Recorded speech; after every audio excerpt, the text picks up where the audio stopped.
जय माता दी। श्रीमद् देवी भागवत महापुराण में आज हम द्वितीय स्कंद सुनेंगे। सत्यवती तथा भगवान व्यास के जन्म की कथा इसमें आप सभी को सुनाई जाएगी। आइए सुनते हैं। ऋषियों ने कहा, हे सूत जी, जब पतिव्रता सत्यवती पिता के घर पर थी तभी उनसे व्यास जी का जन्म कैसे हो गया? फिर इस स्थिति में राजा संतनु ने सत्यवती से विवाह करके 2 पुत्र क्यों उत्पन्न किए? सूत जी कहते हैं, एक धार्मिक एवं सत्य प्रतिज्ञ उपरिचर नामक राजा थे। एक समय की बात है, राजा उपरिचर की स्त्री गिरिका ऋतुमती थी।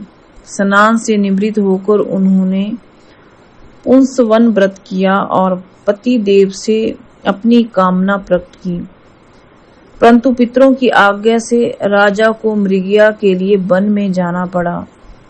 उस समय उनका चित्त उस भामिनी में अटका था। इतने में ही उनका शुक्र स्खलित हो गया। तब उन्होंने उस वीर्य को वट वृक्ष के एक पत्ते में रख दिया। पास ही एक बाज पक्षी था।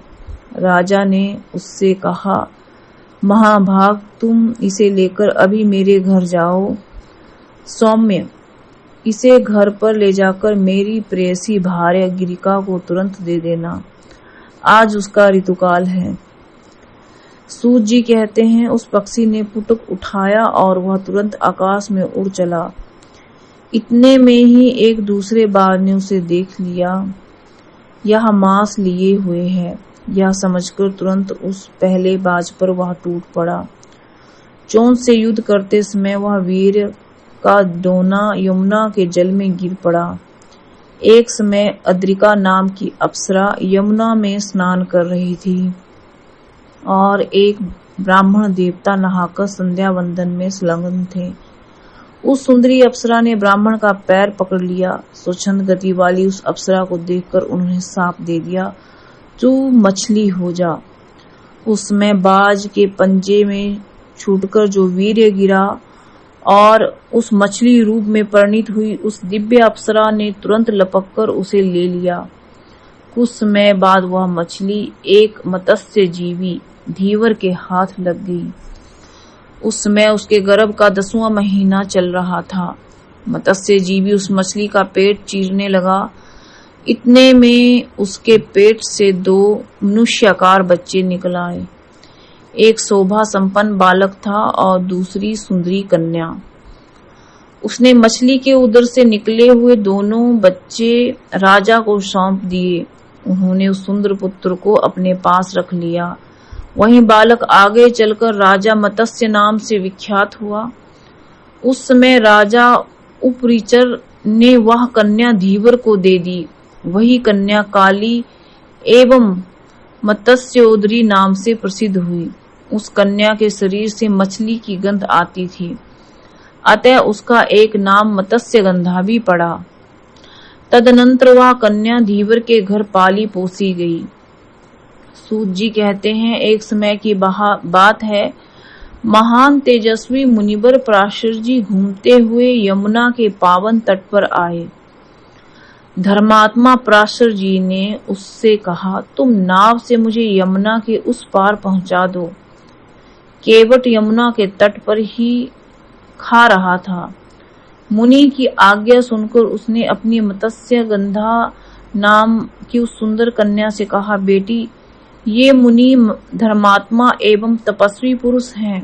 तुम नाव पर चढ़कर उन्हें उस पार पहुंचा दो। मत्स्यगंधा मुनि को नाव पर बैठाकर उस पार ले जाने लगी।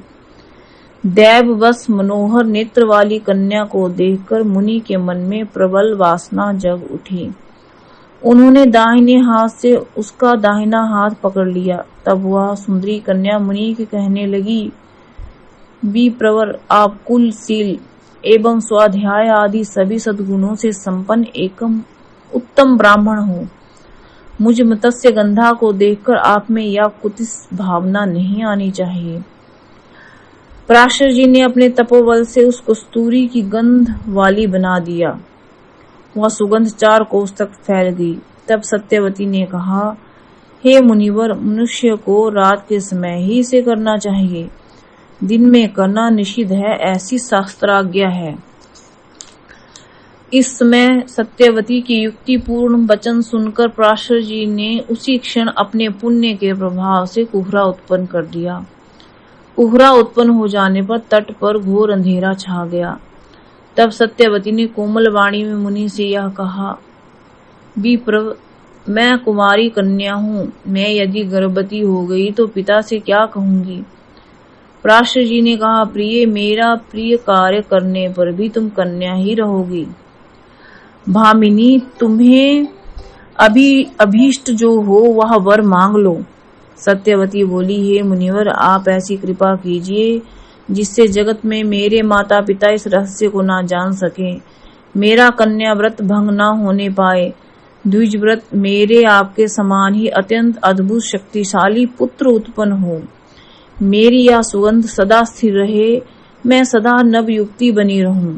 पराशर जी बोले, सुंदरी सुनो, तुम्हारा पुत्र भगवान विष्णु का अंश होगा, त्रिलोकी में उसकी प्रसिद्धि होगी।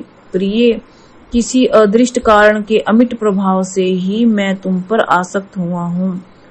प्रसन्न बंधने तुम्हारा पुत्र पुराणों का रचयिता होगा, वेद के रहस्य को समझकर उसे चारों भागों में वो बांट देगा, तीनों लोकों में उसकी प्रतिष्ठा सुस्थिर होगी। सूत जी कहते हैं, समयानुसार सत्यवती ने यमुना के द्वीप में ही पुत्र को उत्पन्न किया।